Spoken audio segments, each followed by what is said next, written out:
Okay बच्चों, तो surface chemistry में let's start with the basics of adsorption. Adsorption होता क्या है उसको जरा सीखते हैं कि व्हाट इज द एडसॉर्प्शन। चलो बच्चों, तो शुरू करते हैं। समझें बच्चों, जैसे से let's say we have a solid body, so let's say this is a solid body. मैं आपको 3 फिगर्स बना के दिखाऊंगा और ये बच्चों हम लोग 3 फिगर्स देखेंगे और ये 3 फिगर्स एक जैसे शुरू में लगेंगे, लेकिन ये दरअसल एक जैसे हैं नहीं। ये तीनों अलग अलग फिनोमिना है, but they sound similar, they look similar, but they are different. तो क्या है वो 3 बातें, गौर करें। Say there is a spherical body. अब क्या हुआ कि this spherical body is comes in contact with the gas। Gas भी हो सकता है, कोई भी दूसरा सब्सटेंस उसके कांटेक्ट में इस स्फेरिकल बॉडी को लाए, तो वो जो सब्सटेंस है उसका इस स्फेरिकल बॉडी से किस तरह का कांटेक्ट पॉसिबल है, how what are the possible contacts या what are the possible interfaces of this yellow spherical body with another substance. तो से ये तो स्फेरिकल बॉडी हो गई। अब जो दूसरा सब्सटेंस है, जब वो स्फेरिकल बॉडी के कांटेक्ट में है, let's say that substance is gas, मान लेते हैं वो एक गैस है, तो वो गैस जब इस सॉलिड बॉडी के संपर्क में आएगी तो क्या क्या हो सकता है। सो देयर मे बी, ऐसा हो सकता है कि वो जो गैस है वो इस सॉलिड बॉडी के सरफेस जो इसका है उस सरफेस पर उस गैस के मॉलिक्यूल्स डिपॉजिट हो जाए, लेकिन उनका डिपोजिशन बच्चों सरफेस पर ही हो, वो इसके अंदर पियर्स ना कर पाए, इसके बल्क में ना जा पाए, है ना। The bulk of body is intact और ये जो गैस के मॉलिक्यूल्स थे they are getting deposited over the surface only. एक तो ये पॉसिबिलिटी है। एक पॉसिबिलिटी ऐसी भी हो सकती है कि वो सरफेस से एंट्री ले और सीधे के सीधे बल्क में अंदर चले जाए, है ना। Bulk means inside the body. तो वो क्या किए कि when that gas comes in contact with that body, तो they pierce through the surface and moves inside the body. Surface पर कुछ नहीं है, सबका सब जो है वो अंदर चला गया। पूरा जो भी गैस था, that gas is stored with in the body, with in the bulk of the body. Bulk means उसका जो बॉडी का अंदरूनी हिस्सा है, सरफेस के अंदर इज कॉल्ड बल्क। अब ऐसा भी हो सकता है, एक ऐसी परिस्थिति भी बन सकती है इन दैट केस कि वो जो गैस के मॉलिक्यूल्स हों बच्चों, they when they come in contact with this solid body, तो some of the molecules moves inside the bulk means inside the body, and some of the molecules may remain over the surface also. तो ऐसा भी हो सकता है। तो bulk में चले जाएं, बॉडी के अंदर ही मूव कर जाएं, या फिर क्या हो कि उसमें से कुछ अंदर चले जाएं, कुछ बाहर भी रह जाएं। ओके, सो लेट्स से ये जो रेड कलर से देख रहे हैं, दिस रेड कलर से जो दिखाया that is say a gas या गैस मॉलिक्यूल्स, और जो येलो बॉडी है that is a solid body. तो सॉलिड बॉडी का जो अंदरूनी हिस्सा है that is called as bulk, BULK।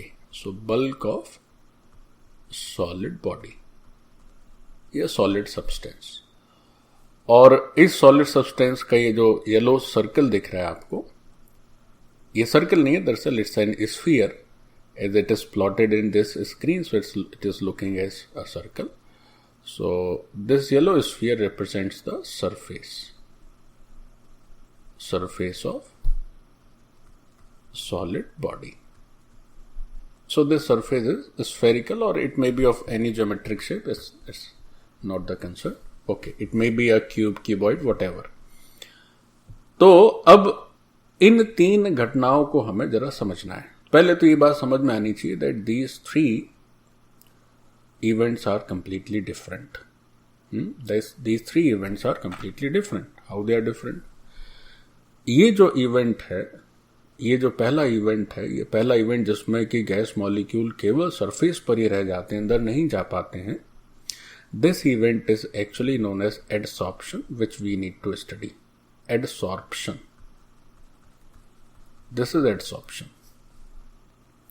Now this event in which nothing remains over the surface, everything moves into the bulk, इसे बोलते हैं बट्टो absorption, which is a more general term जो जनरली हम सब लोग समझते हैं कि एब्जॉर्ब बोलते हैं, एब्जॉर्ब करना या एब्सॉर्प्शन, है ना.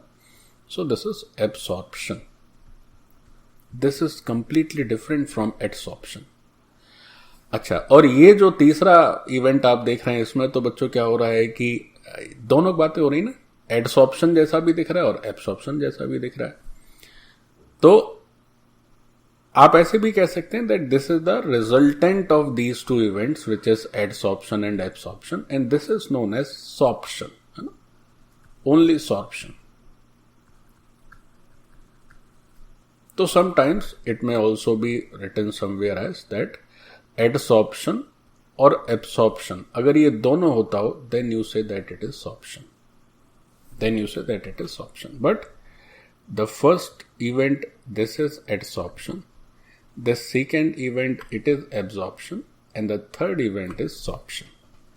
तो ये तो तीन बेसिक जो बातें हैं वो हमें एकदम समझ में आनी चाहिए कि these words sound similar, but these are completely different from one another. तो ये तो रहा अपना adsorption, absorption और sorption. तीनों का मतलब समझ में आ गया. अच्छा, ओके. सो अब अगर बात की जाए कि एडसॉर्प्शन, इसको डिफाइन करना है. एडसॉर्प्शन, तो इसकी डेफिनेशन कैसे दी जाएगी? तो बहुत ही आसान भाषा में हम इसको डिफाइन कर सकते हैं. What is adsorption? बच्चों, वो जो एडसॉर्प्शन वाला फिगर ड्रॉ किया था, चूंकि हमें एडसॉर्प्शन ही तो डिटेल में पढ़ना है, तो उसमें दो और बड़े महत्वपूर्ण टर्म्स होते हैं, उनको भी थोड़ा सा जरा देख लेते हैं. अब ये जो एडसॉर्प्शन का प्रोसेस है, in this process these gas particles और एनी टाइप ऑफ मॉलिक्यूल्स, कोई भी सब्सटेंस हो सकता है, गैस भी हो सकता है, लिक्विड भी हो सकता है, कुछ भी हो सकता है, तो ये जो है इस सॉलिड बॉडी के सरफेस के ऊपर डिपॉजिट हो गए.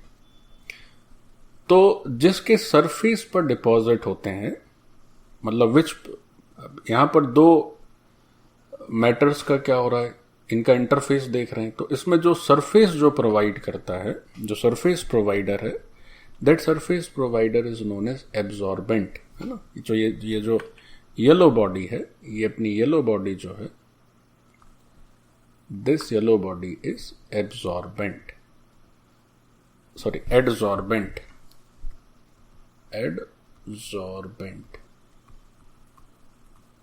एडसॉर्बेंट का काम है सरफेस प्रोवाइड करने का. सो this is the surface provider. ठीक से याद रखना है बच्चों, these terms are very important. So these are so adsorbent is surface provider, and there is another which is getting deposited over the surface, जो red colour से हम लोग देख रहे हैं. तो इन्हें नाम दिया जाएगा, इस सब्सटेंस को नाम देंगे एडसॉर्बेट.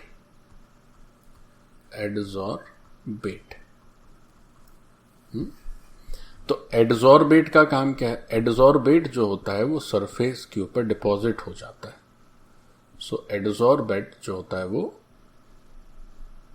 Deposited over surface.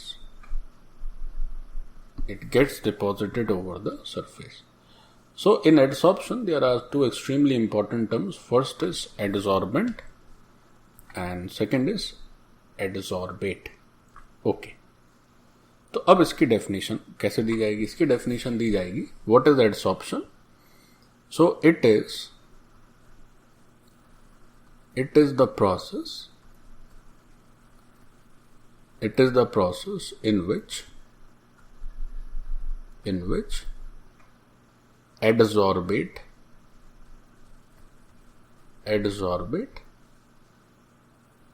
molecules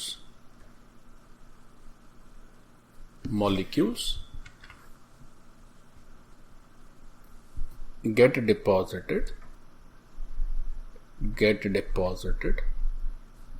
over the surface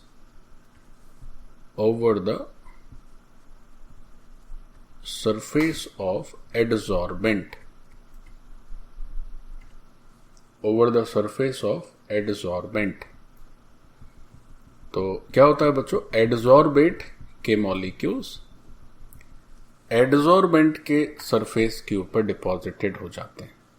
तो ये बात अभी हमने समझी थी। अब इसको थोड़ा सा टेक्निकलिटी आ गई इसमें, क्योंकि हमने एडजॉर्बेंट और एडजॉर्बेट इन दो शब्दों का प्रयोग कर लिया। ठीक, चलिए, सरफेस हमेशा कौन देगा? सरफेस प्रोवाइडर होगा बेंट। ध्यान रखना इस बात को, सरफेस प्रोवाइडर बेंट, और जिसका डिपोजिशन होगा वो बेट, एडजॉर्बेंट और एडजॉर्बेट।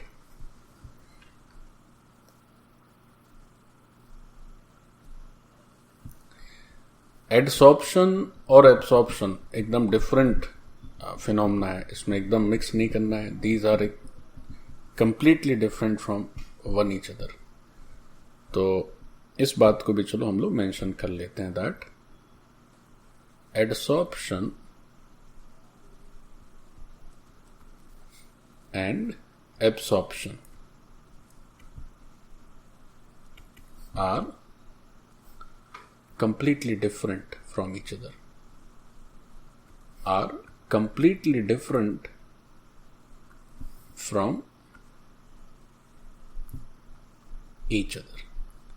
ये दोनों ही एक दूसरे से पूर्णतया भिन्न हैं, इनमें मिक्सिंग ना की जाए। एडसॉर्प्शन और एब्सॉर्प्शन, ए और डी, ए और बी, दोनों ही एकदम अलग साइंटिफिक टर्म्स हैं, दोनों ही एकदम अलग है। अभी हम लोग इनका पॉइंट बाई पॉइंट डिफरेंशिएशन भी कर लेते हैं, तो बढ़िया रहेगा। ओके, सो लेट्स कंपेयर, या डिफरेंसेस जो भी कह लें। So let's compare adsorption and absorption.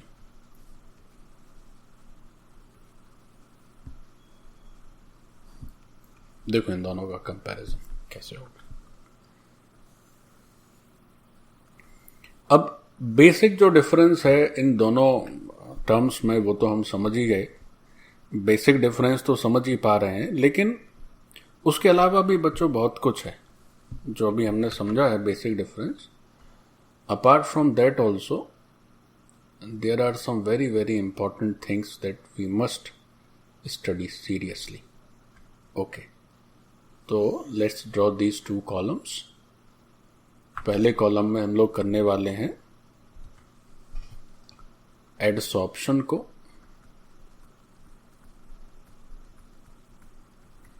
and in the second column we are going to do absorption। चलो बच्चों देखो क्या होता है। So let's begin with the first point. पहला पॉइंट क्या है? तो पहला पॉइंट तो एडसॉर्प्शन में कहेंगे कि this is a surface phenomena, है ना, it is a surface phenomena. ये जो भी कुछ होता है इसमें सरफेस पर ही होता है, it is a surface phenomena. और एब्सॉर्प्शन में क्या होता है? बल्क फिनोमिना है, क्योंकि इसमें तो बॉडी के अंदर जाता है, सो it is a bulk phenomena. ये जो एब्सॉर्प्शन है वो क्या है? वो एक बल्क फिनोमिना है। ओके फाइन, ये तो ये पहला बेसिक अंतर है जिसके बारे में हम ऑलरेडी सीख चुके हैं। अब जो इसी से जुड़ा एक और पॉइंट है जिसको अवॉइड भी किया जा सकता है, but sometimes it is also given in some resources. ऐसे कहते हैं कि ये जो कंसंट्रेशन है उस सरफेस पर ही रहता है। जो मॉलिक्यूल उस सॉलिड बॉडी के कांटेक्ट में आता है तो उसका कंसंट्रेशन सरफेस पर ही रहता है, बट यहां पर कंसंट्रेशन क्या होता है? थ्रू आउट द बल्क चला जाता है। अच्छा ठीक, अब इसको चलो नहीं लिखते हैं, ये तो बेसिक वही सरफेस फिनोमेना बल्क फिनोमेना में ही आ जाएगा। एक बहुत बेसिक और बहुत ही इंपॉर्टेंट डिफरेंस और भी है जिस पर अभी तक चर्चा हम लोग नहीं किए, उसको जरा समझते हैं। क्या बहुत बेसिक डिफरेंस है, देखो बच्चों। So let's plot that spherical body once again in both the cases. Now we are going to have a very very important and absolutely new distinction between these two. क्या वो नया distinction है? जैसे क्या है कि जब एडसॉर्प्शन की बात हुई, तो एडसॉर्प्शन की बात होती तो क्या होती है कि जो भी वो जो मॉलिक्यूल्स डिपोजिशन होंगे, वो मॉलिक्यूल्स का जो डिपोजिशन होगा वो केवल और केवल सरफेस पर ही होता है, अंदर तो जा नहीं पाते हैं। अच्छा, तो क्या होता है कि जब शुरुआत में सरफेस खाली है, क्लीन सरफेस है, and let's say you okay, तो क्या हुआ कि जब आपने क्या किया, से आप इस सॉलिड बॉडी को you get this solid body into a gaseous environment, तो वो जो गैस है वो क्या होगी, धीमे धीमे इसके सरफेस पर डिपॉजिट होना स्टार्ट करेगी, लेकिन सरफेस धीमे धीमे ऑक्यूपाई होता जाएगा। So this gas molecules very soon क्या करेंगे, दे ऑक्यूपाई द एंटायर सरफेस। तो जो शुरुआती गैस मॉलिक्यूल आए जिनका ऑक्यूपेशन, जब उन्होंने सरफेस को ऑक्यूपाई करना स्टार्ट किया, तो धड़ाधड़ बहुत तेजी से जो है एडसॉर्प्शन हो रहा होगा। लेकिन धीमे धीमे धीमे, अब मान लीजिए जब पहले ये सारा ऑक्यूपाई हो गया, अब बेचारा ये आ रहा है पिछलग्गू, तो उसको जगह ही नहीं है ना, ये आ रहा है, अब इसको जगह ही नहीं है, इसके पास क्या है, इसको स्पेस ही नहीं ऑक्यूपाई होने के लिए। तो this adsorption is not a continuously uniform phenomena. What happens कि शुरुआत में तो तेजी होती है, फिर धीमे धीमे ये एडसॉर्प्शन स्लो डाउन हो जाता है। तो reason is what, the reason is that this surface is occupied, and as the time passes this is more and more occupied, so the space for the further new molecules is less, and this adsorption process gradually slows down, and a time comes when this adsorption is almost negligible, क्योंकि फिर उसके बाद तो बिल्कुल ही जगह नहीं है, पूरी तरह से पैक हो गया, फिर काहे का एडसॉर्प्शन होगा। लेकिन ये जो फिनोमेना ये एकदम अलग है, this is a uniform phenomena. ये क्या होता है, इसमें क्या है कि अब बल्क तो नेचुरली काफी बड़ा एरिया रहता है, सॉरी बड़ा वॉल्यूम है, तो उसमें क्या होगा कि जब एब्सॉर्प्शन की बात होगी, तो ये एब्सॉर्प्शन जब तक चलेगा तब तक क्या होगा, यूनिफॉर्म रहता है, क्योंकि यहां पर स्पेस का कोई कंस्ट्रेंट नहीं है। तो अब आपके मन में आएगा कि स्पेस का कंस्ट्रेंट कैसे नहीं है तो सर इतनी बॉडी, ठीक है बॉडी इतनी बड़ी है, लेकिन फिर भी this is a huge space in comparison to this surface only. एक लेयर पे ही केवल रहना और एक पूरी बॉडी में पूरी जगह, तो बहुत बड़ा डिफरेंस है बच्चों, बहुत बड़ा डिफरेंस। अच्छा, तो जब बहुत बड़ा डिफरेंस है तो ऐसे बोला जाता है कि ये जो एब्सॉर्प्शन है, this happens at a uniform rate, this happens at a uniform rate.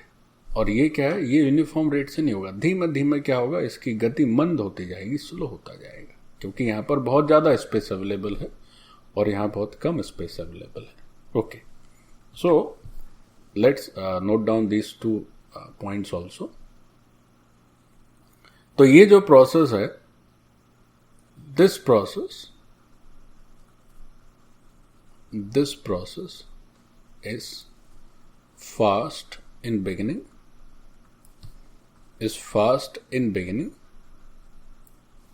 and gradually it slows down, and gradually it slows down, धीमे धीमे ये धीमा पड़ जाता है। लेकिन ये जो प्रोसेस है, this process happens at a uniform rate.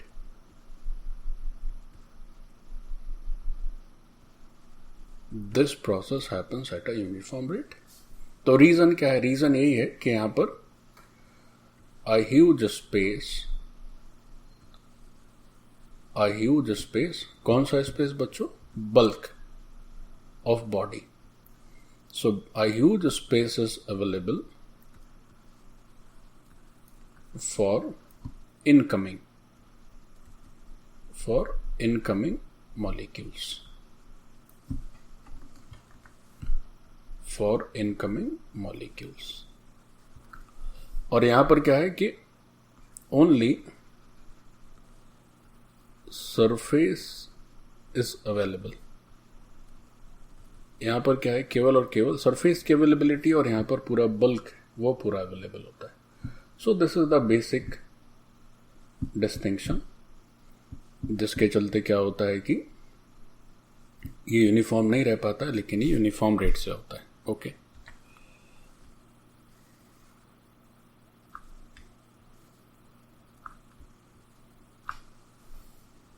और ये क्या है, शुरुआत में तो तेज है, फास्ट इन बिगिनिंग, और ग्रेजुअली ये धीमा मंदा पड़ जाता है। अब बच्चों ये जैसे एड्सॉर्प्शन के तो एग्जाम्पल अभी हम लोग आगे देखेंगे।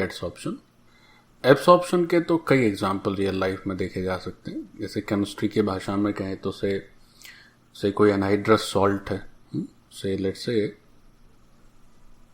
ये एब्सॉर्प्शन की साइड लिखना होगा, से सम एनहाइड्रस सॉल्ट, और उसको हम लोग पढ़ते हैं कि उसको हाइड्रेट करना है। सो लेट से दिस इज एनहाइड्रेट सॉल्ट, से लेट से this salt is calcium chloride CaCl2। अब इसको क्या किया, इसको पानी के संपर्क में लाए। So what happens, this gets hydrated. तो ये इस तरह से लिखा जाता है CaCl2 into 6H2 या CaCl2.6H2। So this anhydrous salt मतलब सूखा हुआ सॉल्ट है, एकदम पानी की बिल्कुल भी मात्रा नहीं है उसमें। अब उसको आपने हाइड्रेट कर दिया, so entire water moves inside the bulk of this salt. So now it becomes hydrated. So there may be so many examples of this absorption. अब जैसे शुरुआत में एक सॉर्प्शन की बात हुई थी ना, तो हम लोग सीखे थे कि ये जो शुरुआत किए थे, तो शुरुआत में हमने देखा कि ये जो एडसॉर्प्शन है, एडसॉर्प्शन और absorption, if these two are combined then it is sorption। तो what is sorption का अगर कोई एग्जाम्पल देखना चाहें तो ये तो बहुत कॉमन है। Say in our homes let say there is a piece of cotton, रुई है, रुई का एक टुकड़ा है, और उसको आप पानी में डुबो दीजिए तो क्या होगा, उस कॉटन के बल्क में तो पानी चला ही जाता है, सरफेस पे भी रहता है। If you touch the surface, then also there is some water. So there may be so many examples of sorption also. तो sorption में अगर sorption का एग्जाम्पल लिखना चाहें तो इसका एक एग्जाम्पल हो सकता है, कि से a wet cotton piece। Okay, so this is the sorption. और एडसॉर्प्शन के भी कई सारे एग्जांपल्स हो सकते हैं, जिसमें अभी हम एडसॉर्प्शन तो चूंकि आगे करेंगे थोड़ा, तो एडसॉर्प्शन के एग्जांपल थोड़ा और ज्यादा लिखेंगे क्योंकि हमें पढ़ना ही एडसॉर्प्शन है। तो एब्सॉर्प्शन हो गया बेसिक और सॉर्प्शन हो गया। Okay fine, now let's see some examples of adsorption also. Some examples of adsorption. Okay, अब एडसॉर्प्शन के भी कई सारे एग्जांपल्स पॉसिबल हैं। हम 3-4 की बात करेंगे यहाँ पर जो थोड़े ज्यादा इंपॉर्टेंट हैं। So let's start with the first. तो जब first example which is most common, you will find it everywhere, and that is adsorption of moisture, adsorption of moisture by silica gel।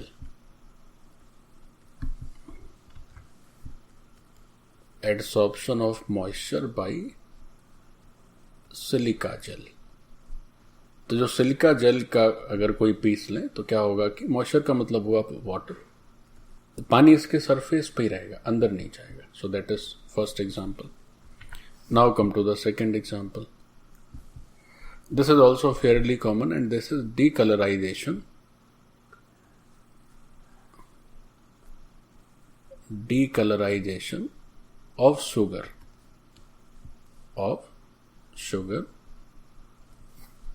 by charcoal surface.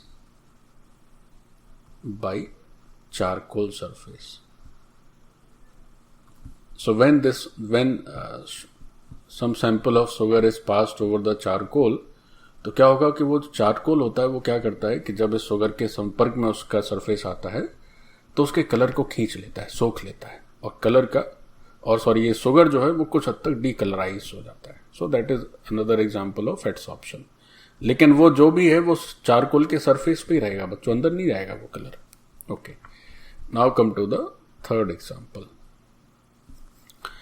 Third example again, जैसे से if you are wearing some face mask, तो और वो जो face mask है बहुत अच्छी quality का है, तो if you are in open atmosphere putting that face mask over the surface over your face, तो क्या होगा कि जो एटमॉस्फेरिक गैसेज होंगी वो उस फेस मास्क के संपर्क में तो आएंगी, लेकिन उसको पियर्स करके वो आप उसको इनहेल नहीं कर पाइएगा. मतलब वो जो खतरनाक गैसेज हैं they won't move inside your mouth और inside your nose, वो उसके सरफेस पर ही रह जाएंगी. तो वो भी क्या एक तरह का एडसॉर्प्शन ही तो है कि कांटेक्ट हुआ और उस फेस मास्क ने उसको क्या किया, गैस को अपने ऊपर एक्यूमुलेट तो होने दिया लेकिन उसके फिर अंदर नहीं जाने दिया.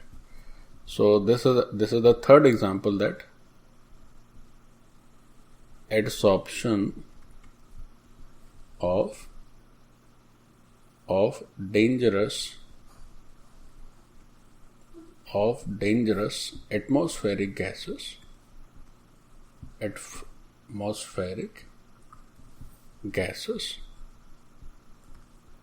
over a face mask. So this is another example of adsorption. और एक तो बहुत कॉमन ही है, जैसे कोई आपसे लोहे का टुकड़ा ले और कोई भी मेटल पीस ले ले और उस मेटल पीस के ऊपर से पानी डाल दें, ठीक, तो पानी उस पर बह जाएगा सारा.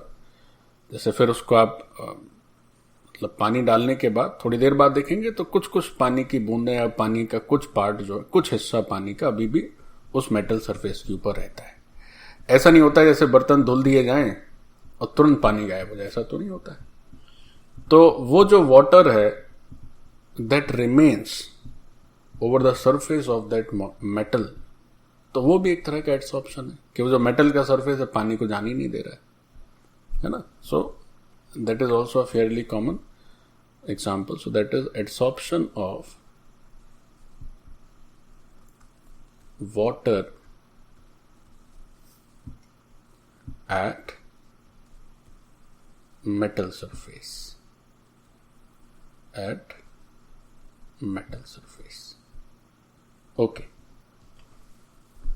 Okay, so there is another term looking similar, which is desorption. तो अब ये जो डिसॉर्प्शन है, इसके नाम को सुनने से ऐसा प्रतीत होता है कि जैसे ये सॉर्प्शन का ऑपोजिट हो, है ना. जैसे सॉर्प्शन जो हम लोग पढ़े कि भाई सॉर्प्शन का मतलब हो गया कि मॉलिक्यूल्स जो हैं बल्क में भी रहें, सरफेस पर भी रहें, दैट इज सॉर्प्शन. तो उसका उल्टा desorption. No, this is not opposite of desorption. This is actually opposite और you can say reversal of adsorption. तो इस बात को यहां पर देखेंगे कि अगर सुनने से ऐसा लग रहा है दैट दिस इज रिवर्सल और यू कैन से opposite of sorption. This word sounds like this, but अंग्रेजी की समस्या है, हम क्या करें. तो ये गलत है. अगर कोई ऐसा सोच रहा है then it is a wrong thought. This is not opposite of sorption. This process actually reverse process of adsorption. So this is reversal of adsorption. ये दरअसल adsorption का उल्टा होता है. अच्छा, तो क्या उल्टा होता है? क्या उल्टा होता है? देखिए क्या उल्टा है. adsorption में हमने समझा कि say there is a, let's say this is a solid body and some particles of another matter are getting deposited over the surface of the solid body. So this is the adsorption.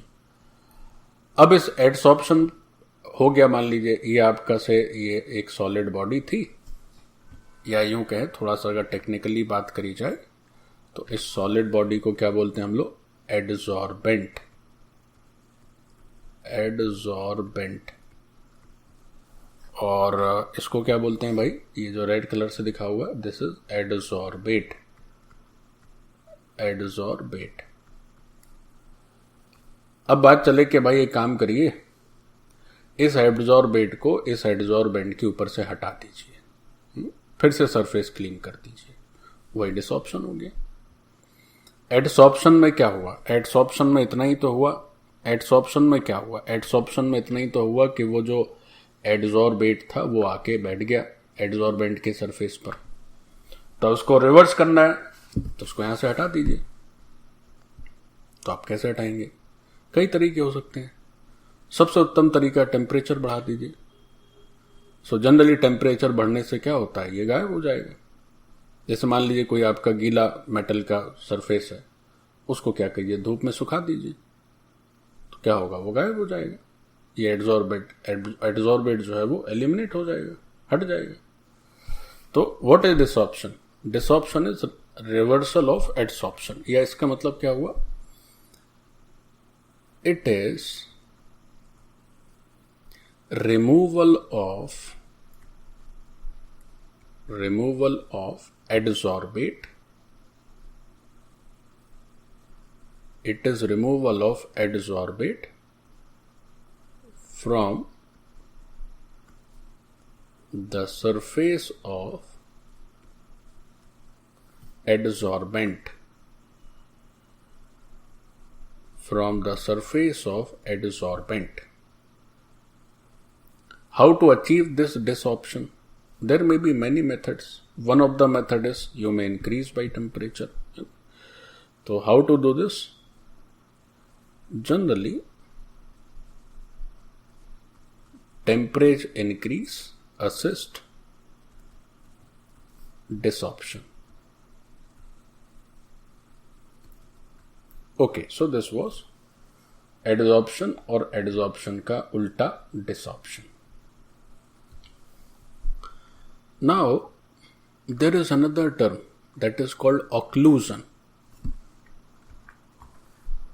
OCCLUSION.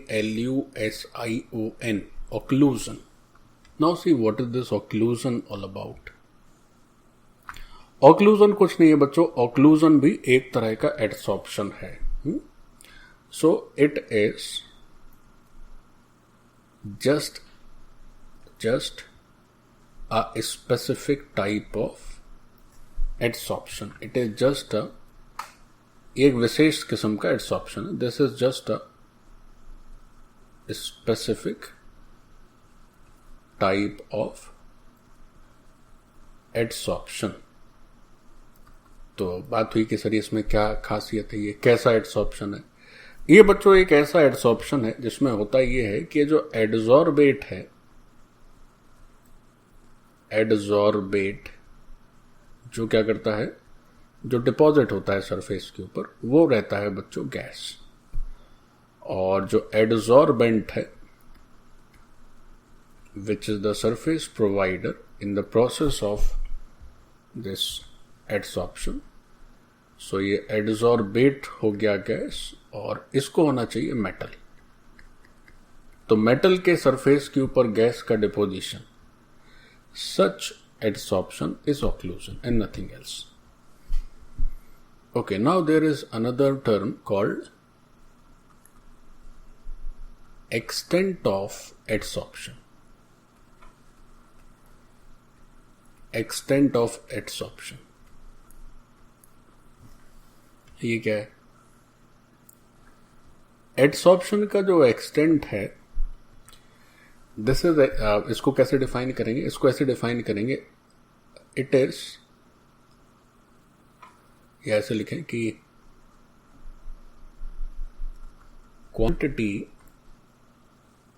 Quantity मतलब मास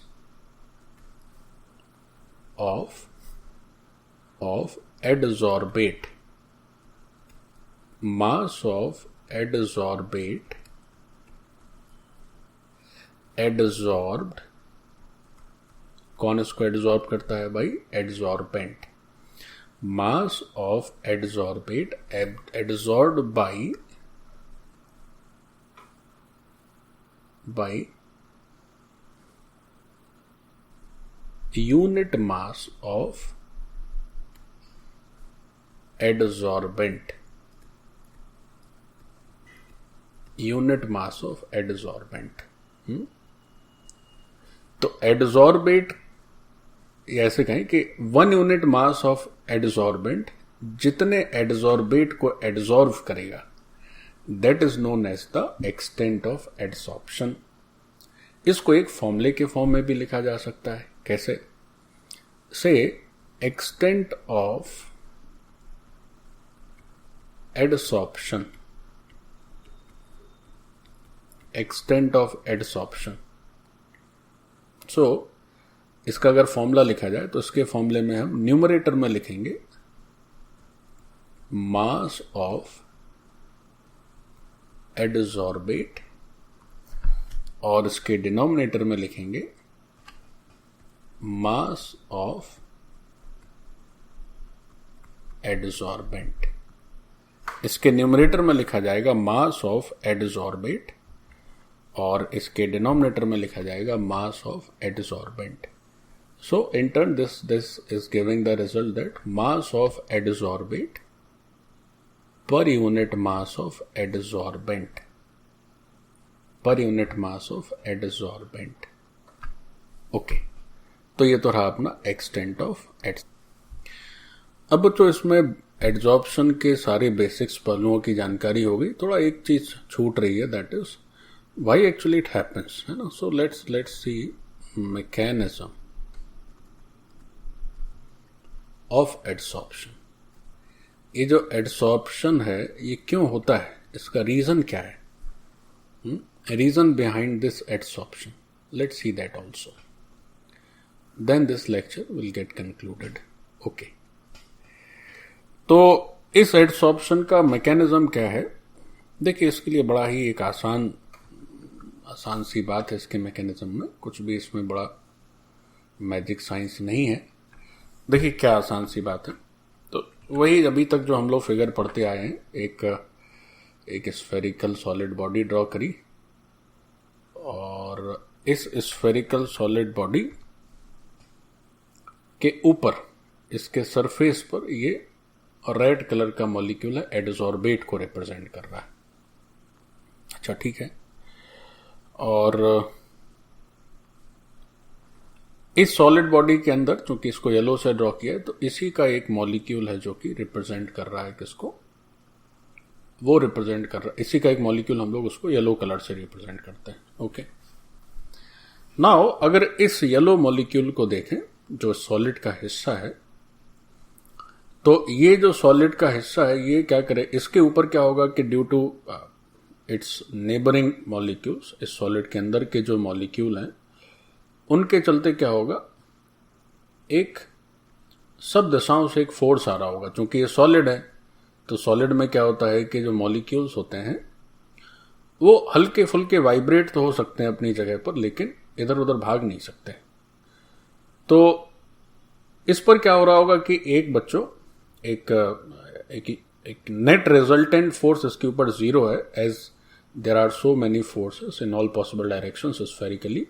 So the F net over this molecule which is inside the bulk is 0, है ना. तो इस पर जो F net vector है that is a null vector 0. As the resultant of the all forces you can say this resultant is 0. Fine. अब क्या करें कि एक मॉलिक्यूल ऐसा देखते हैं जो इसके सरफेस पर है ना, जो ठीक इसके सरफेस पर बैठा हुआ है. तो इसके सरफेस पर जो मॉलिक्यूल बैठा हुआ है उसके लिए क्या हो रहा है, उस पर जो फोर्स ऑफ इंटरेक्शंस हैं इसके पड़ोसी मॉलिक्यूल से, चूंकि पड़ोसी मॉलिक्यूल से नीचे ही हैं तो फोर्स ऑफ इंटरेक्शन भी नीचे ही है. ऊपर तो कोई फोर्स है नहीं, क्योंकि ऊपर तो कोई है नहीं, ऊपर तो सरफेस के ऊपर तो फिर क्या है, कुछ नहीं. तो ये जो मॉलिक्यूल है which is at the surface, so this molecule is experiencing a force only in the directions which are inside the bulk. ऊपर की तरफ कोई फोर्स नहीं है। तो क्या होता है कि ये पूरा का पूरा सरफेस जो है इस पर एक स्ट्रेन पड़ता है, क्योंकि नेट फोर्स तो नीचे की तरफ है ना, तो नेट फोर्स नीचे की तरफ है। तो ये जो स्ट्रेन है, इस स्ट्रेन के चलते या ये जो टेंशन है सरफेस में या ये जो फोर्स है नीचे की तरफ, तो जैसे ही क्या होता है कि कोई मॉलिक्यूल जैसे ही इसके पास आता है तो क्या होता है, ये फोर्स उस मॉलिक्यूल को खींच लेता है। तो ये जैसे ही एडजॉर्बेट आया तो उस सरफेस पर लगने वाले रिजल्टेंट नीचे की तरफ की फोर्स के चलते ये भी, इस पर भी फोर्स आ गया वो नीचे की तरफ, और जैसे ही इस पर नीचे की तरफ फोर्स आया तो ये सरफेस से चिपक जाता है, ये सरफेस से स्टिक हो जाता है। So this is the reason behind the adsorption, तो ये जो सरफेस के मॉलिक्यूल हैं उस पर नेट फोर्स जीरो नहीं है, तो इफ फोर्स और this molecule, this net force is non zero, और उसी के चलते ये जो आपके एडजॉर्बेट के मॉलिक्यूल हैं इन पर भी जो एफ नेट होता है वो नॉन जीरो हो जाता है। तो वैसे लिखने का तो कुछ है नहीं, we have done it very precisely, but फिर भी दो बातें लिख सकते हैं कि अगर बात करें कि मॉलिक्यूल इनसाइड बल्क, तो उस पर क्या है, forces in all directions,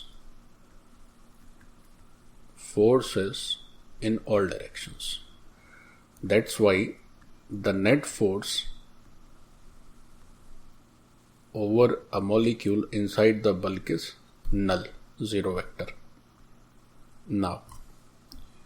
Now consider a molecule which is over the surface. So molecule at the surface,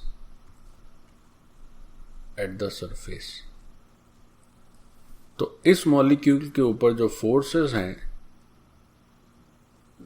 these forces are towards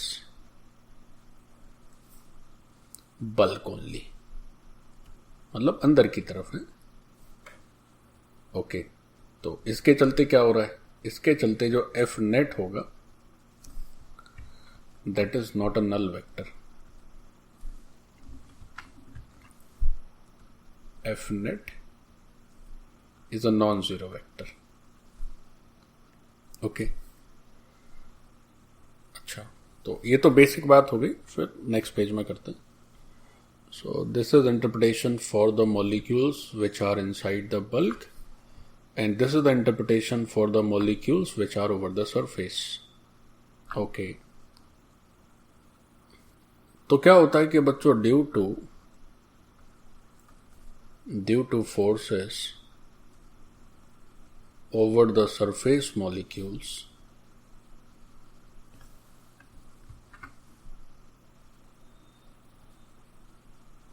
the surface molecules, comma, entire surface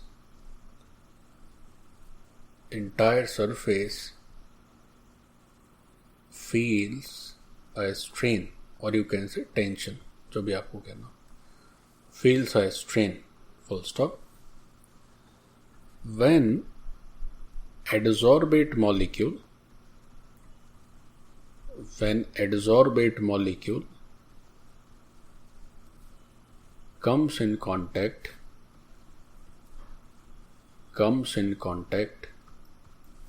with the surface, comma, it get sticks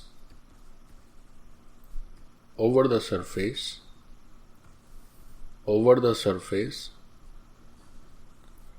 due to these forces. So this is actually the process of, or you can say, a mechanism of adsorption. So now this is completely over. So this was the absolutely basic lecture जिसमें हमने adsorption की basic पहलुओं की बात की और फिर आगे और थोड़ी एडवांस बातें भी करेंगे, that we will do in next lectures. So thank you बच्चों.